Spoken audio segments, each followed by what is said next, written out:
Hello and welcome to another episode of Tough Questions with Monty. Thanks to Monty again for joining us this evening, and thanks to you guys as well for reaching out after the last episode and sharing a few more questions that we hopefully will get to over the next few weeks. But tonight we're thinking about church and being a Christian as part of a church family. And the tough question is, and I'll maybe just dive straight in here, Monty, and ask you it, is do you have to go to church to be a Christian? Well, there's a simple answer to this, and then there's a not so simple one. The simple answer is no, because there are people with circumstances and life circumstances, geographical locations, and being a Christian is not about those sort of rules. It's about following Christ. It's about grace and all of that. So the idea, do you have to go to church to be a Christian? The answer is no, but. And the big qualification there is, why are you asking that question? Because that will reveal what's the motivation in the heart. If somebody's feeling guilty because they're living in a part of the world where they can't find a church and they're worried they might not be a Christian, hey, no. But that's not our situation. And I think sometimes the questions we ask, well, it'll do us good to ask, why do we ask those questions? So, for example, there's a couple of great examples in the Bible where somebody asks Jesus, who is my neighbor? He's not remotely interested in who his neighbor is. He wants to know who his neighbor isn't, so he has no responsibilities, like the Samaritans. Or Peter, who said, how often should I forgive somebody who sins against me? He's not interested in forgiving. He wants to know when he can stop forgiving. And so sometimes those questions are, what can I get away with? Where are the loopholes? Somebody would say to me, do I have to read the Bible every day to be a Christian? Well, no, you don't, but why are you even asking that question? So I think you want to dig deeper and say, well, why is that question coming up? Okay, so that's pretty good start. So why the question's coming up, drilling deeper then, I guess, how does it apply to this sort of idea of church going? Yeah, well, I once heard it put like this: the church is called the body of Christ. So to say, well, I love Jesus, but I hate the church, or I don't like the church, is a little bit like saying, if you're in a relationship with a boyfriend or girlfriend or a husband or wife, it's a little bit like saying, I love you, but I don't want to touch your body. It's pretty contradictory. And the other interesting thing is that no Christian before 100 years ago would even think of asking that question. That question really comes from an individualistic culture that thinks, well, I can get by on my own. Up until 100 years ago, society in general, and certainly Christian society, it was about community. There wasn't this emphasis on the individual. And throughout church history, Christian history, there would have been no concept of trying to be a Christian without other people around you. Even the reformers, even the revivalists, when the church was at its deadest, when there was nothing happening and the leaders of the church had gone far from God, where did the Reformation, where did the revivals happen? They happened in the church.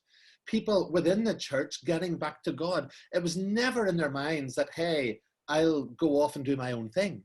They sometimes needed to start a new church. They sometimes needed to do things in a new way, but the church was always there. There was no concept of, if you like, an individualistic culture. So it's a question, Christians would never have asked before. And it's also a question the Bible never really deals with, because it presupposes that there will be a community. Right from the beginning, from Abraham on, God was creating a community of people. And the Old Testament was written to that community. And then the New Testament, who's the New Testament written to? It's written to churches. All those books in the New Testament, Thessalonians, Corinthians, Ephesians, Galatians, what are they? They're not geographical places. They're churches. The church is in those places. So the whole Bible presupposes that there's going to be a church. In Acts of the Apostles, when the church was starting, what was happening? They were planting churches. Wherever Paul went, what did he do? He didn't just preach in individuals here, there, and off and follow Jesus. He started churches. And then in Hebrews, there is a verse that actually says, don't stop meeting together. It's a command in Hebrews 10. So you can't read the Bible and get away from the church with all its faults and all its flaws, and there's plenty of them there in the Bible as well, but you can't get away that this is the only show in town. Great, that's really helpful. Thanks, Monty. And you mentioned there, you obviously mentioned that verse from Hebrews. You also talked about sort of Jesus and the body of Christ. Can you give us a bit more about what Jesus himself says about church? Well, yeah, that's interesting. I'll start somewhere a little bit unusual with that, because Jesus actually went to church. It says, if you look at the Gospels, that he went to the synagogue as was his custom, as he did all the time. Now, the synagogue was probably not the most interesting place to go. It was very dead, and a lot of Jesus' criticism was towards the synagogue leaders, and a lot of his strongest words were against them, but he still went. The apostles, when they were starting the churches, went to the synagogues first until they were kicked out. So Jesus himself needed to go, and in order to be the perfect human, the perfect representation of our humanity, part of that was going to the community of God's people. But then he himself says, to mark a real difference, he actually says, I will build my church. So it's Christ's church, it's his body, it's his bride. So whatever happens with regard to the church, it was founded by Christ. So in some respects, to say, do I need to go to church? It's almost a bit like saying, well, Jesus might have needed to, the apostles might have needed to, Christians for the last 2,000 years might have needed to, but I think I could get by without it. So yeah, if you're a Christian, I'm sorry, but it's who you are. You're actually not a Christian in isolation. You're a Christian in community. Thanks again. So, but maybe if I just pushed back on that slightly, yes, I'm not a Christian in isolation, but perhaps if I feel more comfortable being alone or introvert, and could I say, is it possible to develop my relationship with God, but not have to go to a certain thing on a Sunday morning in a certain building? Surely my faith can be separate from that, can it not? Yeah. Not really. I think possible. I mean, I felt like that at times. I felt like that at times that, why this is a monumental waste of time. It's a chore, but it's part of Christian discipline, because the alternative puts us in real spiritual danger. It can almost feed, I find this myself, can almost feed a sort of arrogance that I'm the only person who really knows what it means to develop a life with Jesus. And I don't really need anyone else. And you can say, well, I'm part of the invisible church. And somebody says the problem with the invisible church is that you can't see it. The only show in town is the visible church. The only thing that the world is going to see is the visible church. And we've got to be part of that, making sure it's the best representation of Christ that we can find. I'll go back to that thing I mentioned earlier, that other comment about, would you ever say to somebody, a spouse or a girlfriend or boyfriend, I love you, but I don't want to be part of I don't want to touch your body.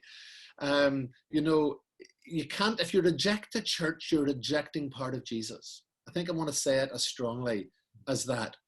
I remember one of my pastors when I was young, when a few of us were a bit loose in our attendance at church, and maybe, we would go to youth group or something like that, but we were sort of staying away from church. He said something that's always struck with me, and I have actually seen its truth over the years. And he said this, listen, he says, regardless of what other Christian type activity or groups you're going to, he said, if you get out of the habit of going to church, that multi-generational group of people who nothing else would bring together except the fact that they want to follow Jesus. It's this supernaturally brought together group in a culture where everything is normally fragmented into interest groups. The church is a bit odd. But when you get out of the habit of being part of that, you get out of the habit of being a Christian. When you get out of the habit of going to church, you get out of the habit of being a Christian. And there's an image you've probably heard of before. It's an old story, but it's true, about the young Christian and the older Christian. Young Christian saying, listen, I don't think I really need to go to church. And the older Christian taking a coal from the fire and asking the young Christian to pick it up with his hands. And of course, he'd burn the hands of himself if he did that. But they stayed talking for half an hour. And after half an hour, he said to the young Christian again, pick up the coal. And of course, he was able to, because a coal that is out of the fire goes cold and dead and loses its function and effectiveness. the only way the coal is able to burn is when it's with other hot coals. And the only way we can survive spiritually and grow spiritually is when we're with other hot coals, people who really want to be on fire for Jesus as well. That's great, Monty. I really like that picture you've sort of given us of an intergenerational church, a church full of people from all walks of life and different backgrounds. I think that's a really powerful image, actually, and something, as you say, we don't actually get anywhere else in society, never mind when we're trying to sort of do our Christian life on our own. So thanks for that. Yeah, I think on that, sorry, Dan, that it might be easy. I think, particularly as a teenager, you might think, well, I can go to camps or I can go to SU, or even as students, I'm saying all the time to my guys, you can go to the Christian Union at university and not church. It's not the same, because I think when you're saying that, you're saying, listen, it's easier when it's just people like me. Yeah. All these other interest groups, they are interest groups, they're subsections, they're people of the same age, the same background, the same interests. It's easy. Church is easier when it's all people like me. Yeah, but that's not what the church is. There's neither, Jew nor Greek, male nor female, slave nor free, black nor white. The church is deliberately diverse. And that's the challenge. And that's the witness to the world. Great. One sort of maybe big final question before we summarize. This maybe comes to the point of why this person asked a question, I don't know, but what happens when church is just hard work? It's boring, it's not fun to be at, we're struggling, we don't understand something, it's any of those things, and it's just a bit of a chore. Yeah, sure. The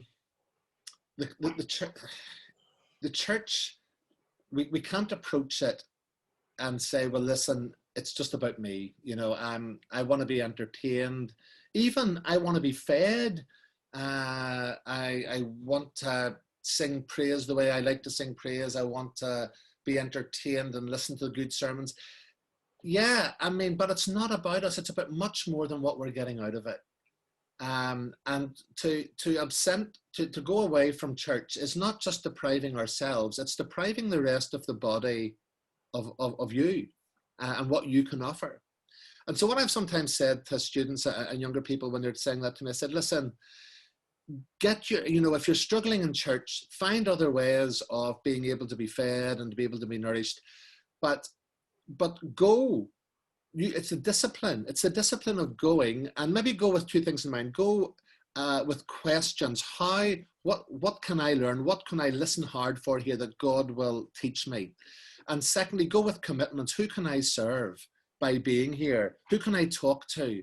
Who can I find a way of loving by being here? Because the church is a place where you get the opportunity to do that, and we don't necessarily look out for those opportunities ourselves. And this somebody said, you got to love the bride of Christ even if she's pretty ugly at times. And there's lots of faults in the church, but the real thing about being a Christian is that we can learn from that as to, God has been very patient with us and he loves us even though we're not very lovely. So the least we can do is be very patient with other people and love them even though they're not very lovely at times. Brilliant. Thanks so much, Monty. Just sort of as we finish now, would you summarize what's the sort of the take-home message here then for us? Well, first of all, going to church is a command in the New Testament, Hebrews 10, and it's but the best way to look about it is not just to feel guilty. I've got to go because it's a command. The Christian life is about grace, and so you want to look positively on it. And I would say, not only is it a command, but it's a privilege and it's a gift. First of all, it's a privilege. So I started off by saying, no, you don't have to go to church to be a Christian, because there are Christians in certain parts of the world and at certain stages in life, and they're not physically able to get to a church. But ask them what they miss most, and they will say, I so want to be part of a church. So yes, there are people who can't get, but it's funny, during the pandemic, after the first lockdown, who were the first people through the doors of Kirkpatrick? There were people who hadn't been able to engage online. There were people who for a year or for 6 months had really, really missed that fellowship of the church. So if you ask somebody who is involuntarily not at church because of circumstances, they will say, oh, I would give anything to be back at church. So think of those who realize, who don't have the privilege that you have of going to church, persecuted Christians, what they would give to be able to be free to go to church on a Sunday, the thing that we're sort of saying, well, we can take it or leave it. Talk to some of the Christians in China or North Korea and see what they would say. So it's a privilege. It's also a gift. The Christian life and Christian community are inseparable. And it might be that as you grow older and you move or whatever, move out of home or whatever, you'll have to find a church. And the key thing to do there is to say, you know, is the Bible being taught? Can I listen to God's word there? And also, am I going to get regular reminders of God's grace through things like communion, the sacraments?